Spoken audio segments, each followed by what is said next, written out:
Ketemu lagi, Sobat Unet. Kita akan bincang-bincang lagi mengenai seluk-beluk SNMPTN tahun 2022 bersama Wakil Rektor 1 Universitas Jember, Profesor Slamin, dan Wakil Koordinator Kehumasan Universitas Jember, Mas Didung. Nah, beberapa pertanyaan yang masuk ke Humas adalah kalau misalnya ada siswa yang sudah diterima di SNMPTN, kemudian tidak daftar ulang alias meninggalkan posisinya, kursinya, itu kira-kira Unas Jember akan memberikan sanksi atau tidak, Pak? Biasanya yang tanya ini adalah gurunya, karena takut nanti porsi di tahun depan akan berkurang atau malah tidak ada. Oke. Betul sekali, Mas. Jadi memang kami punya kebijakan, istilahnya komitmen sekolah gitu. Meskipun sanksinya tidak berbentuk blacklist gitu ya, tetapi kita betul-betul memasukkan komitmen tersebut ya, yang salah satunya adalah bagaimana mereka siswa-siswa yang diterima lewat jalur SNMPTN itu daftar ulang ke UNED gitu ya. Itu kita hitung betul gitu, dan kita masukkan sebagai salah satu kriteria ya, untuk menjadi pertimbangan ya, untuk menjadi pertimbangan pada SNMPTN tahun-tahun berikutnya gitu. Makanya saya tadi di awal sudah bilang pastikan betul gitu ya, dan apa ya, kalau memang passionnya di situ, minatnya di situ, dan juga kemampuannya juga pas di situ gitu, dan dijamin akan dimasukin gitu ya, daftar ulang gitu, ya sudah pilih itu. Tapi kalau masih ragu dan hanya dijadikan kayak semacam cadangan gitu, ya lebih baik kita kasihkanlah kesempatan itu pada yang lain gitu kan. Memang betul-betul membutuhkan itu gitu kan. Ya, itu di samping ya kami kan sudah menghitung semua kan. Makanya kan tadi saya bilang ada porsi ya, setiap jalur itu.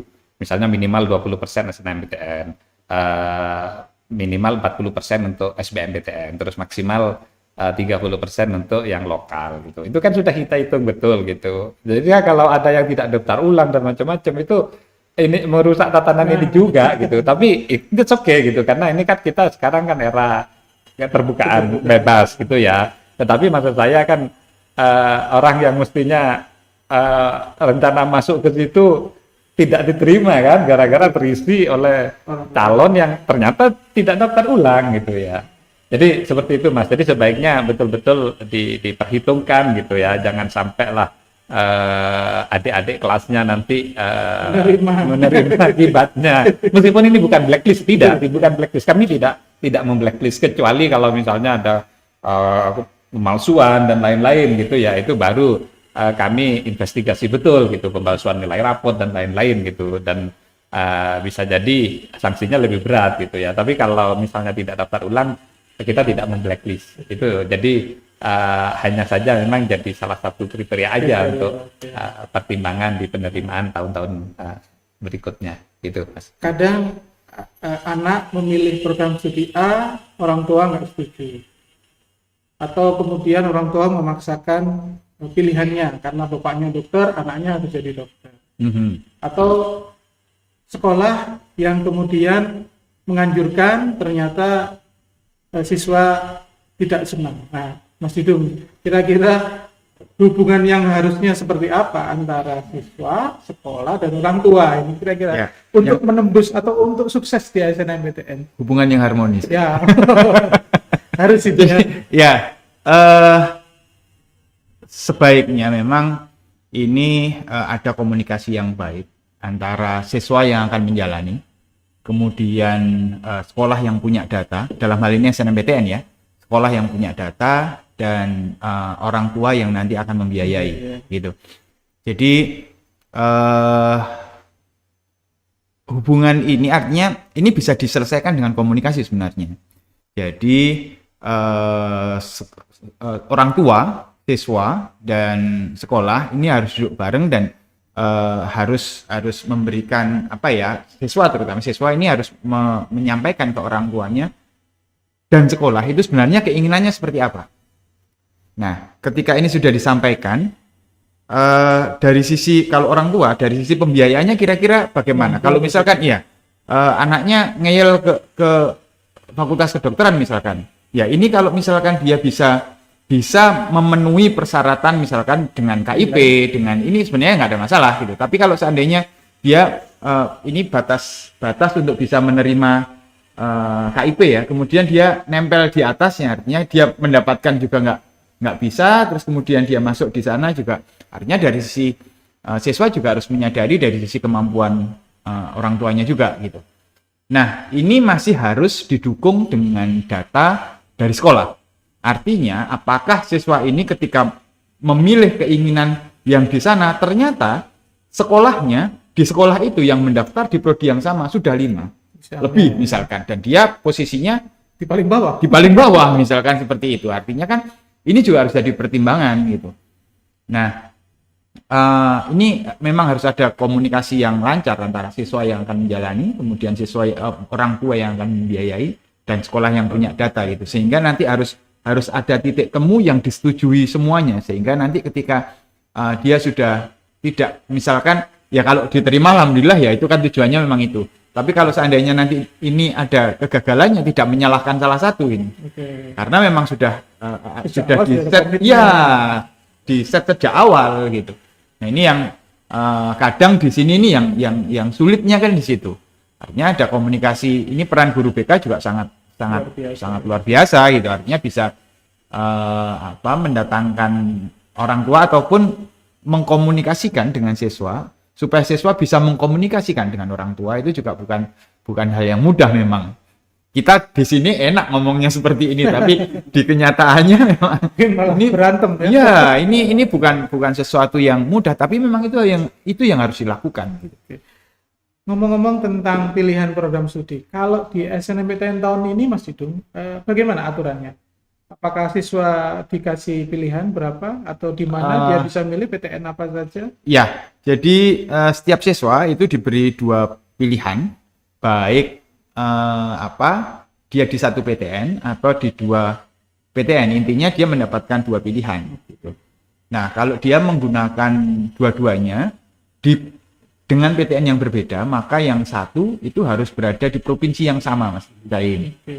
Jadi berada di posisi yang sama. Tapi kalau misalkan dia hanya menggunakan haknya hanya satu, dia boleh di mana saja. Ya. Oke, tadi sudah disampaikan oleh Mas Didung, teman-teman, Sobat UNED, kalau kalian milih di 1 program studi saja, kalian bisa milih di PTN mana saja. Anak Jakarta boleh milih kemana saja, anak Jember juga begitu. Tapi kalau kalian punya 2 pilihan, pastikan 1 pilihan ada di provinsi yang sama dengan sekolah asal kalian. Oke. Nah, ngomong-ngomong Pak, tadi sudah disebutkan KIP ini oleh Mas Didung ini.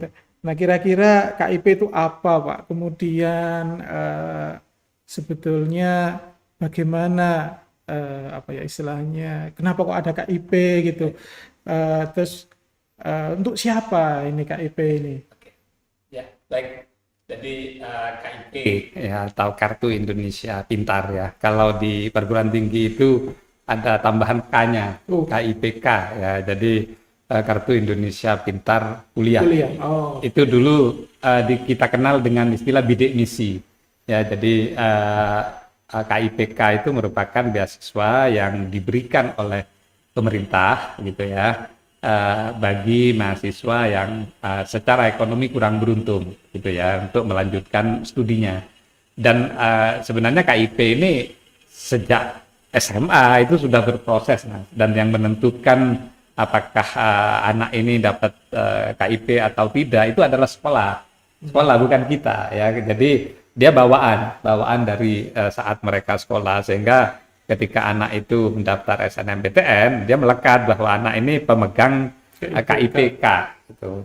Sehingga ketika diterima, dia layak ya kita usulkan untuk meneruskan beasiswanya itu, untuk mendapatkan beasiswa dari Kemendikbud gitu ya, dari kementerian telah LPDP sekarang semua berpusat di situ, dari pemerintah lah gitu ya. Nah,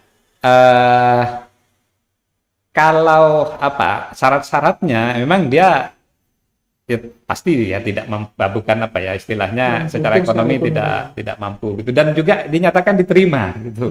Nggak bisa serta-merta karena pemegang KIP terus dia Nggak diterima. punya bypass gitu, terima tidak gitu ya. Dan tadi sebenarnya saya menggarisbawahi apa yang disampaikan oleh Mas Didung gitu ya.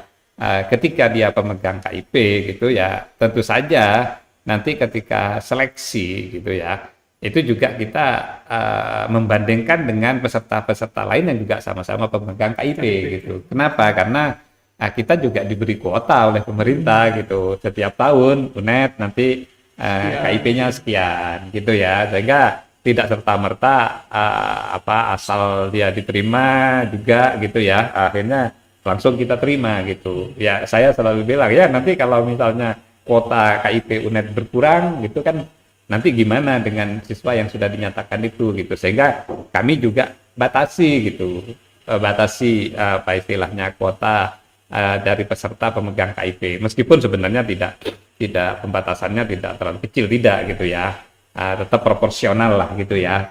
Makanya apa istilahnya pemegang KIP itu juga kami apa istilahnya lihat atau bandingkan dengan peserta KIP lainnya gitu. Kita lihatlah gitu. Sehingga kalau misalnya jumlah pemegang KIP dari sekian itu masih bisa kita terima semua. Tapi kalau memang tidak ya akhirnya kita harus pilih beberapa peserta KIP itu gitu. Pak, ada 3 jalur masuk di Universitas Jember. 1 SNMPTN, SBMPTN, kemudian yang ujian mandiri yang kita sebut sebagai SBMPTN.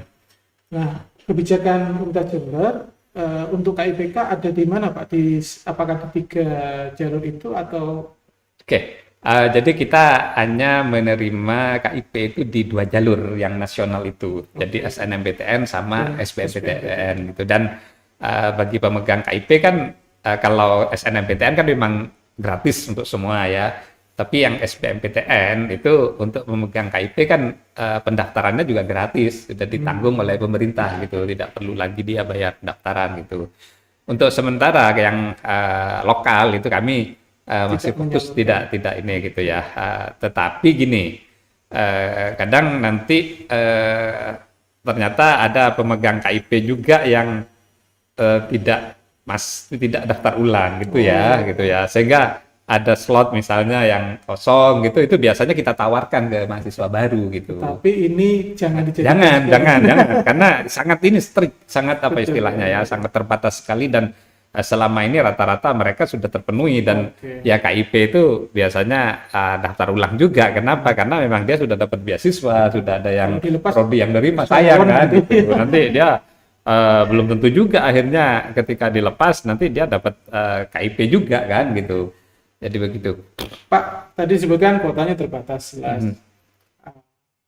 Lantas bagaimana Pak jika kemudian ada siswa yang mendaftar ke UNED, diterima baik itu ASN maupun SBMPTN, kemudian dia punya prestasi, apakah masih punya peluang Pak? Apa ada beasiswa lain? Ada.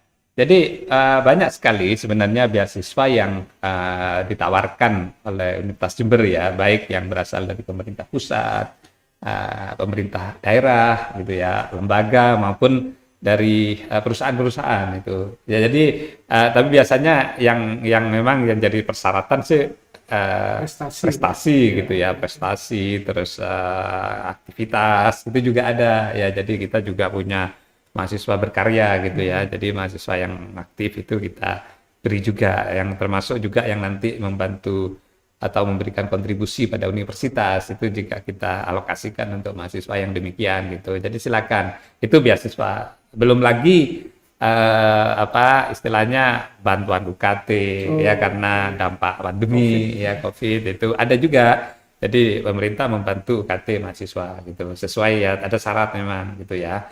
Ada syarat misalnya karena terdampak dari pandemi gitu.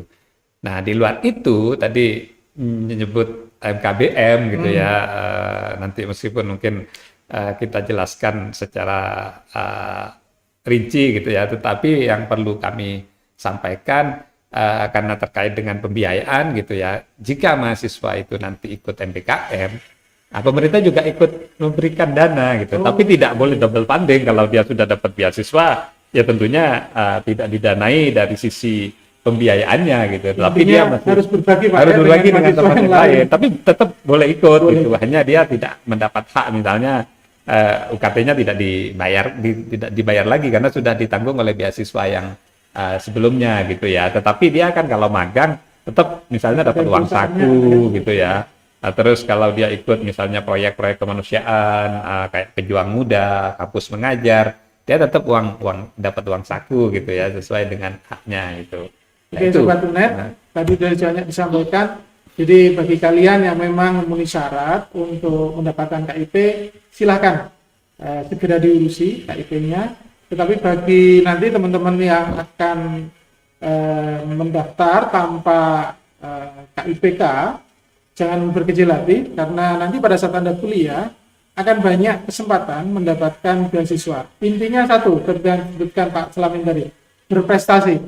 Baik itu prestasi di akademik, non-akademik, ya misalnya olahraga, seni, dan juga kalian harus aktif di berbagai kegiatan kemahasiswaan. Sehingga ketika Anda berprestasi, maka peluang mendapatkan beasiswa akan terbuka.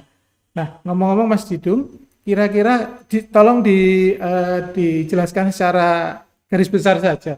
Untuk teman-teman yang ingin ikut KIPK ini bagaimana? Apa yang mereka harus lakukan? Ya, untuk siswa-siswa yang menginginkan mendaftar KIP ini memang ada syaratnya.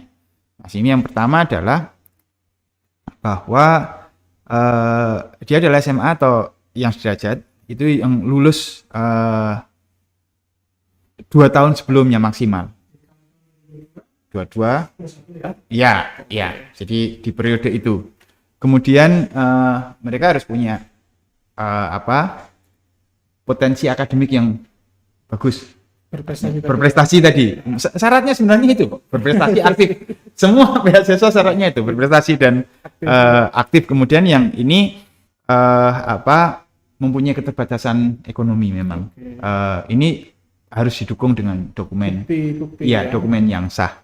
Nah, kemudian kalau untuk sebenarnya kalau ini informasi lengkapnya itu bagaimana tata caranya dan sebagainya, informasi detail itu bisa dilihat di website Pusat Layanan Pembiayaan Pendidikan. Itu alamatnya di puslabdik.kemendikbud.go.id. Oke, nah jadi sudah disampaikan Sobat Unet, bagi kalian yang memenuhi syarat untuk mendapatkan beasiswa KIPK, segera, mumpung masih ada waktu.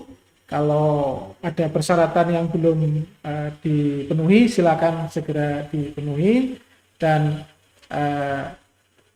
bisa jadi bagi teman-teman yang di kota-kota tertentu atau kabupaten-kabupaten tertentu, pemerintah kalian punya program beasiswa juga. Nah, ini harus dimanfaatkan, karena siapa tahu melalui beasiswa tersebut Anda akan bisa meraih cita-cita melalui pendidikan tinggi.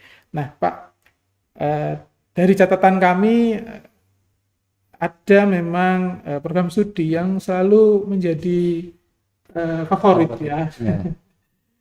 Ya contohlah kalau di masyarakat kita kedokteran itu selalu apa ya istilahnya menjadi, karena kan sejak kecil kalau besar jadi dokter ya. Semuanya menjadi dokter. Nah, Pak, sebetulnya bagaimana sih Pak bagi orang tua ini sebetulnya dan teman siswa menyikapi hal ini? Maksudnya pasti yang namanya program studi favorit peminatnya banyak. Ya. Akhirnya kursinya hanya sekian, peminatnya sekian ribu. Ya.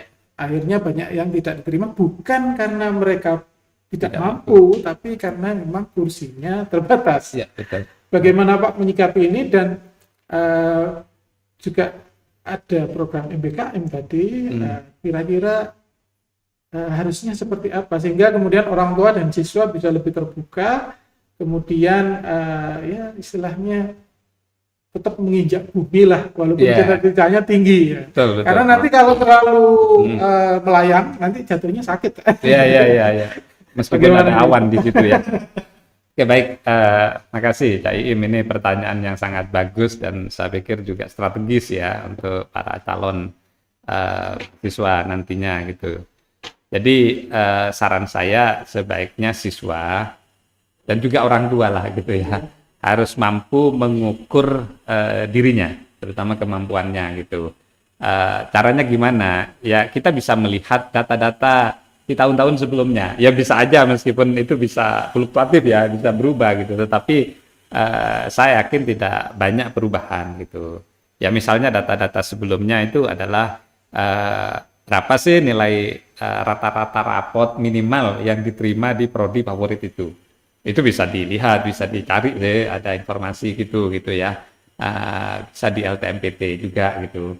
Itu yang pertama. Yang kedua, bisa lihat tingkat keketatannya. Ya, tingkat keketatannya. Artinya kita harus bisa membandingkan antara kuota yang ditawarkan dengan peminatnya gitu. Jadi memang benar Caiim ya gitu. Ada prodi tertentu yang luar biasa betul ininya peminatnya gitu ya, peminatnya gitu. Ada prodi, salah satu prodi kita itu bahkan dibandingkan prodi sejenis, dia itu termasuk di 10 besar, bahkan di nomor 1 kalau dihitung dari tingkat keketatannya. Ya, berapa porsi yang diterima, kuotanya, berapa peminatnya, itu kita paling ketat gitu ya di prodi itu untuk jalur SNMPTN itu harus betul-betul dihitung. Saya paham siapa sih yang nggak ingin bercita-cita mendapatkan yang terbaik gitu ya, tetapi saya menggarisbawahi apa yang disampaikan Caiim, tapi juga harus menginjak bumi tadi gitu ya. Jadi harus realistis juga, harus rasional dalam memilih program studi tersebut. Ya, apalagi tadi juga sudah disinggung balik oleh Caiim maupun Mas Didung, pemerintah atau universitas itu juga mempunyai program MBKM gitu. Jadi nanti ketika kuliah mahasiswa itu bisa belajar yang lain. Ya, sebenarnya tidak melewat program MBKM pun sekarang siapapun, bukan hanya mahasiswa, apalagi mahasiswa yang punya akses yang lebih terbuka gitu ya. Kita bisa belajar secara autodidak terhadap ilmu-ilmu yang lain kan, lewat media yang terbuka gitu ya, seperti YouTube misalnya atau Google gitu kan. Kita mau belajar apa saja bisa gitu ya, tapi memang namanya juga usaha dan cita-cita gitu ya. Tetapi sekali lagi memang sebaiknya dihitung betul gitu. Sayanglah gitu ya, bukan berarti siswa tersebut tidak mampu, bukan gitu ya, tetapi memang kursinya yang terbatas gitu dan yang berebut banyak, itu aja sebenarnya gitu. Itu Mas. Ke Mas Didung ini sekarang. Nah, tentu belajar dari pengalaman tahun-tahun lalu, tidak bisa jadi ada problem pada saat pendaftaran tersebut. Nah, kira-kira kalau misalnya teman-teman siswa atau sekolah mengalami kendala pada saat mendaftar ini, apa yang harus dilakukan, Mas Didung? Ya, sebelum mengalami kendala, memang seharusnya sekolah ataupun siswa itu benar-benar harus mencari informasi yang tepat, mencari informasi yang benar tentang tata aturan SNMPTN ini. Jadi pola penerimaannya seperti apa sih? Aturannya seperti apa sih? Syaratnya seperti apa sih ini? Dan ini semua sebenarnya sudah difasilitasi oleh LTMPT gitu. Yang pertama adalah di website-nya LTMPT, silahkan dipantengin terus di sana. Terus kemudian yang kedua adalah di sosial media resminya LTMPT. Di sana juga disediakan informasi-informasi yang terkini terkait perkembangan dengan LTMPT, sehingga ini yang memang harus perlu dilakukan terus baik oleh siswa ataupun sekolah. Orang tua juga perlu juga, artinya ketika ini nanti ada informasi terbaru, kembali tadi adalah elemennya memang 3 itu, jadi siswa, sekolah, dan orang tua ini harus mendapatkan informasi yang sama. Kemudian kalau misalkan ada kesulitan bagaimana gitu. Di LTMPT itu menyediakan helpdesk ya, itu di halo.ltmpt.ac.id. Kemudian call centernya di 0804 1 450 450. Kemudian kalau untuk emailnya itu di sekretariat@ltmpt.ac.id. Namun demikian, ini kalau misalkan dari sisi kedekatan, dari sisi misalkan yang dari Jember dan sekitarnya pengen mengetahui lebih lanjut juga bisa menghubungi kami Humas Universitas Jember. Itu kalau teleponnya di 0331 330 224. Kemudian juga bisa melalui email di humas@unet.ac.id ataupun di sosial media official kita, baik Instagram, Facebook, Twitter ataupun di YouTube kita. Oke. Terakhir Pak, harapan atau pesan bagi terutama sih bagi siswa ya yang akan mengikuti SNMPTN. Oke, baik. Tadi sebenarnya sudah istilahnya ya disinggung meskipun secara implisit berulang-ulang gitu ya. Jadi pesan untuk siswa ya, pilihlah program studi dan perguruan tinggi yang memang betul-betul sesuai dengan passionnya, minatnya gitu ya. Sehingga nanti ketika masuk itu betul-betul menikmati apa yang dipelajari. Itu yang pertama. Yang kedua, tentu saja yang tadi juga sudah berkali-kali kita singgung, ya harus realistis, harus mampu mengukur dirinya gitu. Ya, jadi jangan sampai kita terlalu mau terbang ke langit tapi kakinya tidak tadi menginjak bumi itu gitu ya. Khawatir jatuh, nanti sakit gitu ya. Sakitnya sakit pakai banget gitu ya. Meskipun sudah ada awan gitu ya, tapi tidak bisa menghalangi itu awannya gitu. Jadi itu, passion dan kemampuan gitu ya. Jadi dua hal itu yang penting ya, jangan terpengaruh oleh yang lain gitu, karena nanti yang belajar adalah siswa itu sendiri gitu. Tuh. Namun sebelum itu pastikan dulu data-data yang tadi sudah disinggung oleh Mas Didung tadi gitu ya, di PDSS betul-betul lengkap dan valid. Ya kalau misalnya datanya data siswa ada masalah gitu, yang bisa mengupdate itu pihak sekolah. Sekali lagi kalau misalnya ada ketidaklengkapan, ketidakvalidan data siswa di PDSS, yang bisa melakukan updating atau perbaruan atau perbaikan itu adalah pihak sekolah, operator sekolah tentunya gitu, bukan perguruan tinggi gitu. Kalau perguruan tinggi hanya menerima ini data aja yang dikonekkan dari PDSS ke sistem di LTMPT itu. Ya. Baik. Dan jangan lupa berdoa. Dan berdoa. Penting ini. Ya. Restu orang tua. Nah, ya betul. Baik, Sobat UNED, tak terasa hampir sejam kita sudah ngobrol mengenai SNMPTN dari berbagai sisi.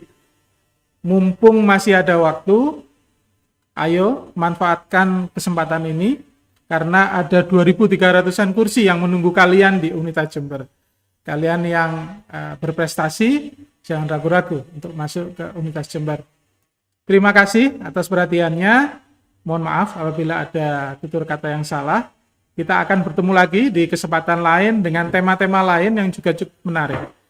Sekali lagi, jaga kesehatan, taati protokol kesehatan agar kita bisa segera bertemu bertatap muka.